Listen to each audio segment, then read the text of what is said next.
मेरी गुजारिश है आप लोगों से, जो बचे हैं खुदा के वास्ते उनकी कदर किया करें, उनकी कदर किया करें। इसलिए कि ऐसी ऐसी शख्सियतें ये पैसे खर्च करके भी हाथ नहीं आ सकती। अगर ये चले गए ना तो फिर आंखें तरस जाएंगी, दूसरा ऐसा शख्स नज़र नहीं आएगा। आपको याद होगा आपके इसी रामपुर से जाने वाली शख्सियत हुजूर सैयद शाहिद अली मियाँ रहमतुल्लाहि ताला अलैहि की ज़ात। मुझे बताओ रामपुर में क्या दूसरा शाहिद मियाँ नज़र आता है? ढूंढते ढूंढते इस दहर में थक जाओगे, ऐसा मुर्शिद ना ज़माने में कहीं पाओगे। ये बात सरकार मुफ्ती आज़म हिंद के बाद कही गई थी। आज तक ज़माने में दूसरा मुफ्ती आज़म नज़र नहीं आता। हमारी कौम का सबसे बड़ा अलमिया ये है कि हम मरने के बाद तो कदर करते हैं, ज़िंदगी में कदर नहीं करते। ये सबसे बड़ा अलमिया है। जब बंदा चला जाता है तो उसके मज़ार पे 8 बार जाएंगे महीने में। जब जिंदा रहता है तो साल में 1 बार भी जाने की तौफीक नहीं होती। लाओ उससे मुसाफा करके कुछ दुआएं ले चलें, कुछ उससे हाथ मिला करके बरकतें हासिल कर लें। कोई मसला नहीं हमारी कौम का। हमें जिंदों से ज़्यादा मुर्दों से प्यार होता है। मुर्दे ये ना समझें कि जो मर गए वो हमेशा के लिए मुर्दा। कसम खुदा की, ईमान वाले अपनी कब्रों में जिंदा रहते हैं। तो मेरा कहने का मतलब ये है कि जब ये लोग हमारे बीच होते हैं तो हमें इनकी इज्जत नहीं आती, हमें कदर नहीं आती है। अगर आप आज अपने मुआशरे का जायज़ा लें, अल्लाह हमारी कौम को अक्ल सलीम अता फरमाए। हम उस मुआशरे में जी रहे हैं हज़रत, जिस मुआशरे में आज किसी शरीफ को कोई सलाम करने तैयार नहीं। यकीन ना हो तो आप अपने फैज़ुल्ला नगर से किसी अल्लाह वाले को गुजारिए। मैं तो नहीं जानता आप अच्छे लोग हैं कि कैसे लोग हैं, लेकिन मुफ्ती साहब क़िबला ने कहा बहुत अच्छे लोग हैं ना, तो मेरी नज़र में फिर बहुत अच्छे लोग हैं। इसलिए कि बड़ी मोतबर ज़बान ने आपको अच्छा कह दिया है। मैं कोशिश भी नहीं करूँगा ये जानूँ कि आप कैसे लोग हैं, इसलिए कि जब अच्छे अच्छा कह जाते हैं ना, अगर लोग ना भी अच्छा हो, खुदा ज़बान की बरकत से अच्छा बना देता है। हाँ, तो मुफ्ती साहब क़िबला ने आपको अच्छा कहा। मैं नहीं जानता आप कैसे हैं, लेकिन मैं हजरत की तायीद करते हुए और हजरत की बात को तस्लीम करते हुए कहता हूँ आप बहुत अच्छे लोग हैं। लेकिन जहां सोसाइटी और मुआशरे की बात है तो हम देखें, कोई जामा मस्जिद का इमाम गुजार दे गली से, 4 बंदे सलाम करने तैयार नहीं है, और उसी गली से किसी हिस्ट्री सीटर को, किसी किलर को आप गुजार दीजिए तो लोग खड़े हो के सलाम करते हैं। दादाजी आइए, भाई आइए, चाय पी जाइए। हमारी सोसाइटी में एक इमाम से ज्यादा एक गुंडे की इज्जत की जाती है। अगर इज्जत किया करो तो डर से नहीं, इंसान के अमल के एतबार से इज्जतें किया करो और ये सोच के सलाम किया करो, किसी अच्छे को सलाम करेंगे अल्लाह उसके जवाब की बरकत से हमें बरकत अता फरमा दे। तो हम ऐसी सोसाइटी में जी रहे हैं जहां पे आज अच्छाई का कोई मोल नहीं है, कोई कीमत नहीं, एक अच्छे इंसान का कोई वकार नहीं। मेरे भाई, अच्छा वो नहीं है जिसके फोन पे थाना हिल जाए, अच्छा वो नहीं है जिसके एक इशारे से कैदी छुड़ा दिए जाए, अच्छा वो नहीं है जो चले तो आके पीछे 6-7 गाड़ियां हो, अच्छा वो है जिसे रब कहता है कि तुम में वो अच्छा है जो सबसे ज्यादा पारसा है, जो सबसे ज्यादा मुत्तकी है। कितने ऐसे अच्छे गए हैं कि लोगों ने जनाजे को कांधा तक देना पसंद न किया, इसलिए कि वो गुमनामी की जिंदगी जी गए। हम कहते हैं ये कुछ नहीं था, मशीयत का नकीब आवाज देता है, आज इज्जत कर न कर कयामत में इसकी इज्जत हम तुझे दिखाएंगे। तो अपने मुआशरे को बेहतर करें और किसी की इज्जत उसकी दौलत की वजह से नहीं, उसके दबदबे की वजह से नहीं, उसकी पावर की वजह से नहीं। अगर इज्जत करनी है तो उसके अमल की बुनियाद पर इज्जत की जाए। आज एक बंदा जिसकी दाढ़ी सफेद होती है, भले वो अंगूठा छाप है, गली से गुजरता है ना, तो वो जवान जिसके चेहरे पे दाढ़ी का एक बाल 8 दिन से ज्यादा नहीं रुकता, और जेब पे कलम लगा कहता मैं पढ़ा लिखा हूं, मेरे पास तालीम है। किसी सफेद दाढ़ी वाले अंगूठा छाप आदमी को एक कलम वाला इज्जत देने तैयार नहीं, बस ये सोच करके कि मेरी जेब पे कलम है और इसे कुछ नहीं आता। यार तेरी जेब का कलम ये तेरी पावर से नहीं आया, तेरे कलम के पीछे किसी सफेद बाल वाले की दुआएं शामिल है, तेरी सफेद ड्रेस के पीछे तेरे बाप की मजदूरी शामिल है, तेरी काबिलियत के पीछे तेरी मां के सजदे हैं। आज वही मां बाप इज्जत के लायक नहीं रह गए। लोग कहते हैं मुआशरे ने तरक्की की है, हमने तरक्की की है। कितनी कि कल चिराग जलते थे, आज लाइट है। पहले दियों की रोशनी में लोग पढ़ते थे, आज हाइलोजन आ गई। सुई में धागा डाला जा सकता है आज के उजाले में। मैं कहता हूं कितने दूर हो गए इन उजालों में। कल जब चिराग के अंधेरे थे हजरत, तो हमें अपने परायों की कदर मालूम थी। जब चिराग जलते थे तो हम जानते थे अपना क्या है पराया क्या है। लेकिन जब से ये रोशनी बढ़ी है ना, हम अपने परायों के फर्क भूल गए। वो अंधेरा की भला था कि कदम राह पे थे, रोशनी लाई है मंजिल से बहुत दूर हमें।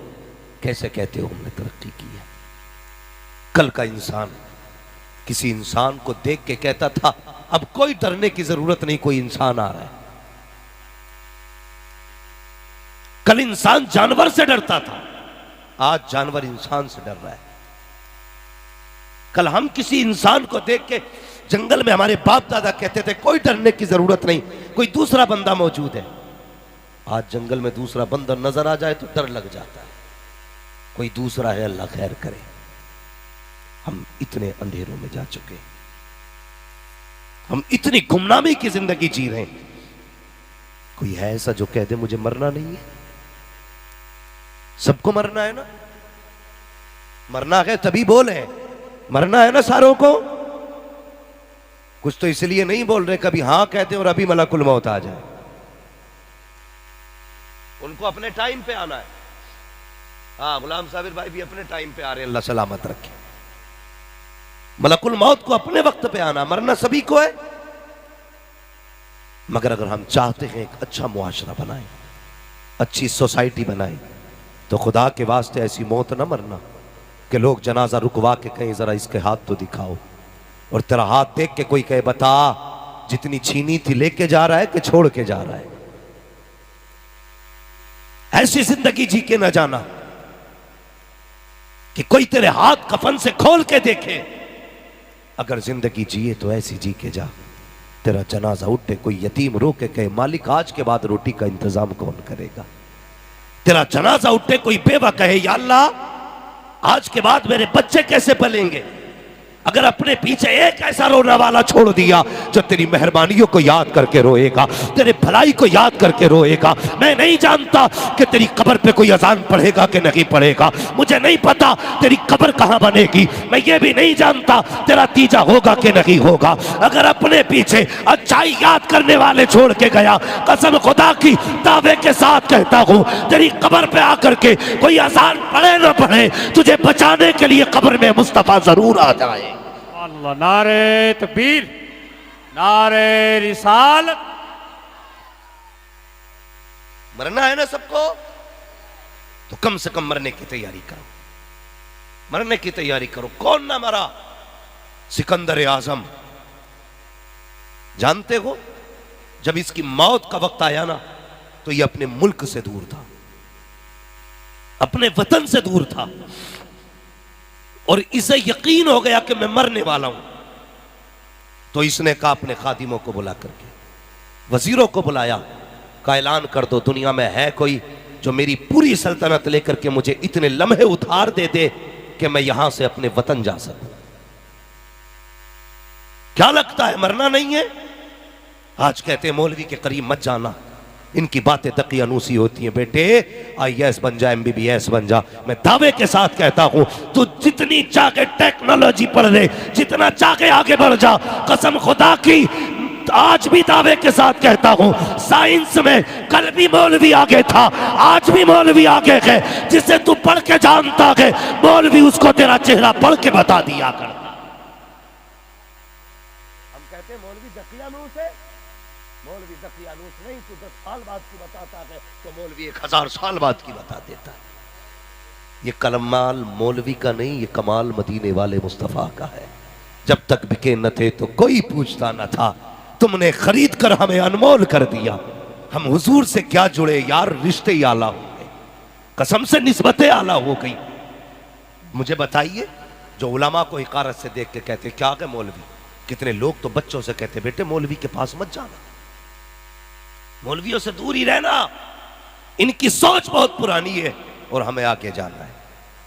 मैं कहता हूं लोगों कपड़े नए बना लेना, मकान नया बना लेना, गाड़ी नई ले लेना, लेकिन सोच 1400 साल पुरानी रखनी है। इसलिए कि जो सोच 1400 साल पहले दी गई थी, कसम खुदा की जमाने को पलट के उसी सोच पे आना है। कितने फैशन आए, लोगों ने ताड़ियां मुंडाई, फिर कटिंग कराई, फिर उसमें डिजाइन बनाए, फिर उसको छोटा किया गया, फिर काटा गया, फिर मुंडा गया, आज फिर पलट के वही आ गए।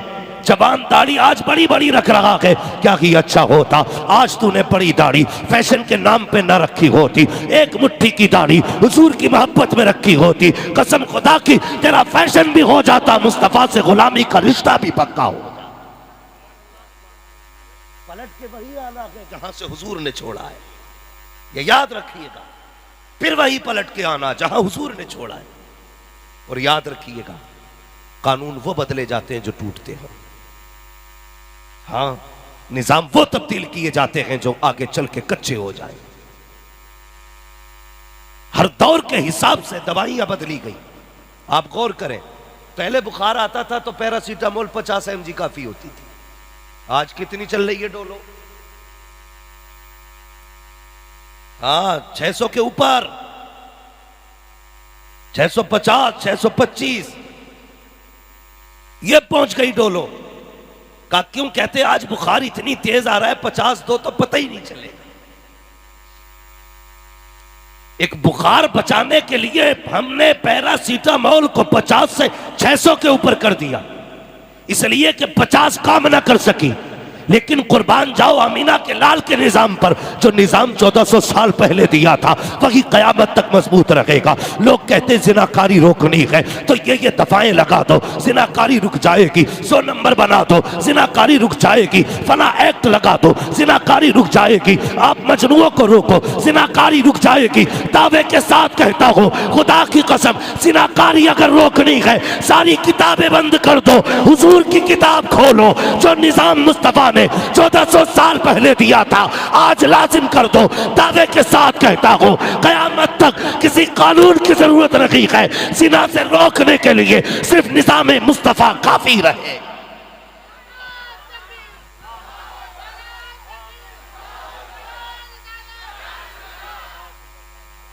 पलट के फिर वही आना है, जब आना है तो फिर यहां क्यों पलट रहा है?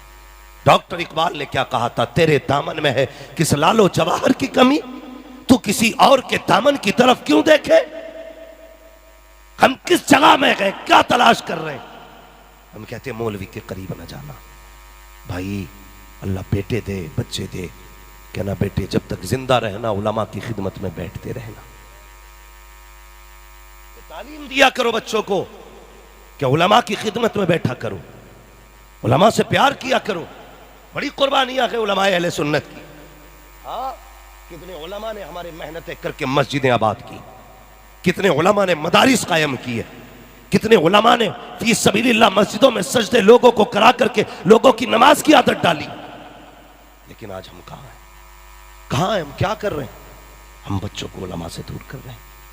खुदा के वास्ते मैंने क्या कहा था, सिकंदर आजम, मौत जब आएगी ना तो मौत अपने वक्त से ना 1 मिनट पहले आ सकती है और ना 1 मिनट बाद में, अपने वक्त पे आनी है। हाँ जवान मेरे भाई याद रखना, मैंने कितने ऐसे लोगों को देखा है जो घर से सेहरा पहन के गए हैं, पलट के कफन में लिपट के आए हैं। हाँ, ऐसे भी मैंने देखे। कितनी अजीब जिंदगी है यार, कितनी अजीब जिंदगी है। उस्मान हारूनी भाई पढ़ रहे थे, जिंदगी का भरोसा नहीं है। खुद सोचो यार, एक बंदा दुबई जाता है, 8 साल कड़ी मशक्कत करके वहां से पैसे भेज के कहता अब्बा मेरे मकान बना लो, अब्बा मेरे लिए बिल्डिंग तैयार करो। वीडियो कॉल करके देखता अब्बा काम कितना हो गया, अब्बा बताओ ना मकान कैसा बना है। क्या पता था कि जिस मकान को इतनी मेहनत से बनवा रहा है तुझे 1 मिनट इस मकान में नहीं रहने मिलेगा? पता था कुछ? हमने क्या ना किया इस जिंदगी के लिए। बच्चे छोड़ के दुबई चले गए, जिंदगी बेहतर बनाएंगे। सऊदिया में 10 साल गुजार दिए, जिंदगी बेहतर बनाएंगे। अभी कुछ दिन पहले की खबर थी, कोई परदेश से वापस आ रहा था, घर पे खुशियां थी यार, बेटा आ रहा है, घर तैयार कराया गया, इसमें आके बेटा चैन से सोएगा। लेकिन एयरपोर्ट पे पहुंचते पहुंचते उसे मौत आ गई, मौत आ गई। हजारों खुशियों पे पानी फिर गया। तुझे क्या लगता है मरना नहीं है यार? मौत जब आएगी तो न एक लम्हा पहले आ सकती है, न एक लम्हे के लिए ताकीर कर सकती है। सिकंदर आजम ने कहा था, है कोई जो मेरी पूरी सल्तनत ले ले और मुझे सिर्फ इतनी मोहलत दे दे, इतनी लम्हों की जिंदगी उधार दे दे कि मैं परदेश में ना अपने वतन में मर सकूं, अपने मुल्क में मर सकूं, अपनी जमीन पे मर सकूं। अल्लाह अकबर। किसी ने नहीं कहा था कि तेरी सल्तनत दे के भी तो सांसें उधार मिल जाएंगी, तेरी जायदाद दे करके भी सांसें उधार मिल सकती है। सबकी गर्दनें झुक गई और दुनिया जानती है यही सिकंदर आजम जो 21 साल की उम्र में दुनिया फतह करने निकला था, आज परदेश के अंदर एड़ियां रगड़ के मर रहा है। उसने कहा था, लोगों पता चल गया, जब मुझे दफन करने के लिए लेकर के जाओ, जब मेरा जनाजा तैयार हो, हाथ बाहर निकाल देना। कहा किस लिए? कहा ताकि दुनिया को बता सकूं, जिस दौलत पे घमंड करते हो ये किसी काम की नहीं है, जिस दौलत पे नाज करते हो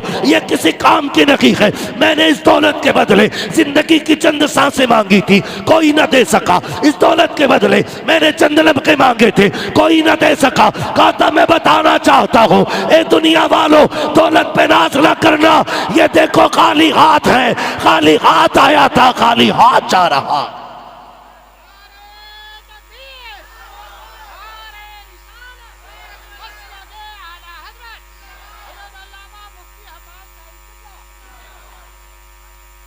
बदलो अपनी जिंदगी। हम जीने के लिए नहीं, हम तो मरने के लिए आए हैं।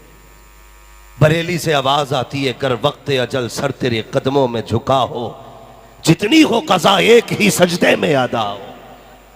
ढूंढा ही करें सदरे कयामत के सिपाही, वो किसको मिले जो तेरे दामन में छुपा हो। भाई मौत की तैयारी करो। नौजवानों बदलो अपने आप को। आज कितनी आम बात हो गई है। खड़े हो जाओ किसी चौक में जहां शराब की दुकान हो, वहां 90% मुस्लिम तुम्हें जनरेशन मिलेगी शराब और बियर खरीदते हुए।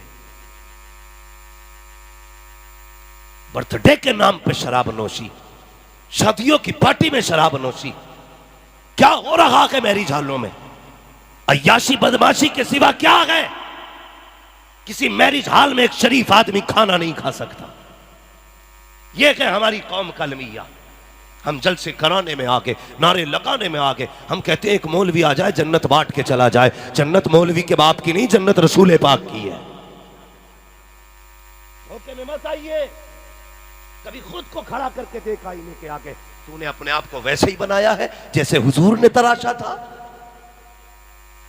क्या तू हुजूर के दिए कानून के मुताबिक जिंदगी गुजार रहा है?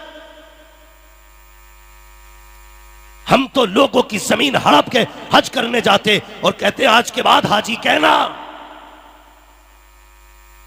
अगर किसी को हाजी ना कहो मूड खराब हो जाता उसका।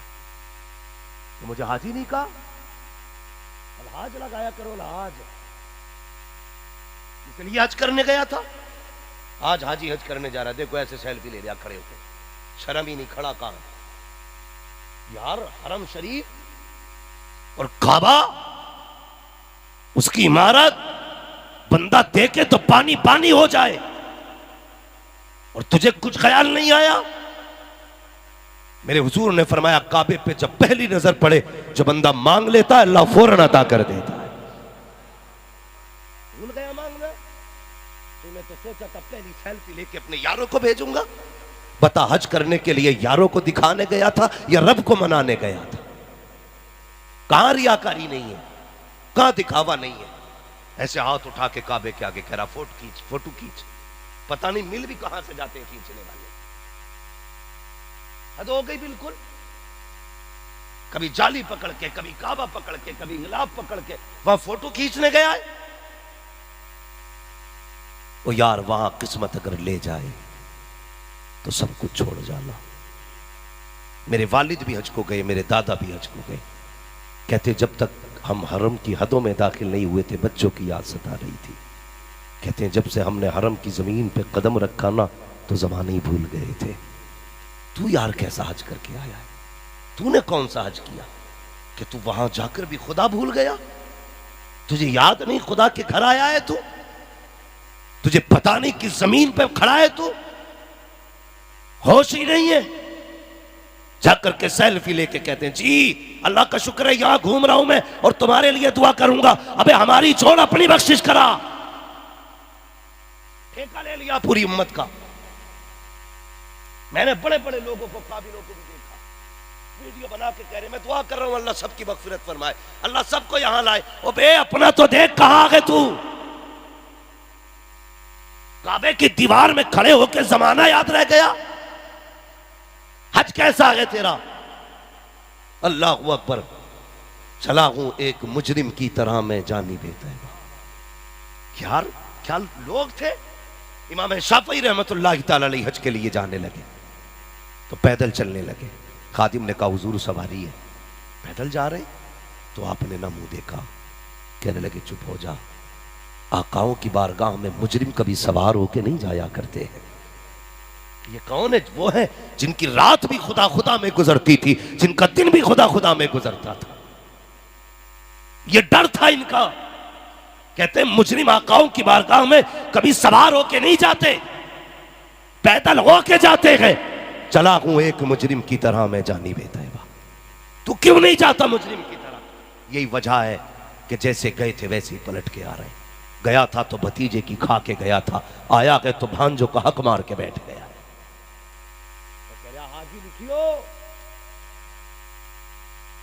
आके हज के बाद 1000 रुपए दे के मस्जिद में कहता जाओ ऐलान कराओ। सिर्फ ये बताना चाहता कि हम हज करके आ गए। शर्म आनी चाहिए, हया नहीं चाहिए। हमारी जिंदगी कैसी गुजर रही है भाई। ये कब तक के नाम है जब तक कफन में नहीं आए हो। जिस दिन मौत ने धक्का दिया ना सब कुछ छीन लिया जाएगा। तेरा नाम, तेरा पता, तेरा लिबास, तेरा एड्रेस, तेरी शनाख्त सब खत्म।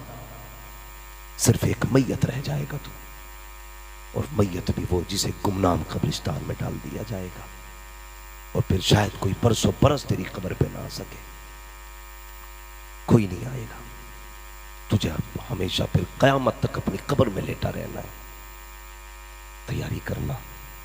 अगर मरना ही है तो सूद खा के ना मर, हक मार के ना मर। अगर मरना ही है तो हुजूर का गुलाम होके मर। जानते हो दीमक उन्हीं चीजों को लगती है जो कच्चे होते हैं, कभी पक्की चीजों को दीमक नहीं लगा करती। मिट्टी में दीमक लगती है, सोने को दीमक नहीं लगती है। जो हुजूर का हो जाता है फिर वो गलता नहीं है, इसलिए कि जो हुजूर का हो जाता है वो मिट्टी नहीं, फिर वो सोना बन जाया करता है।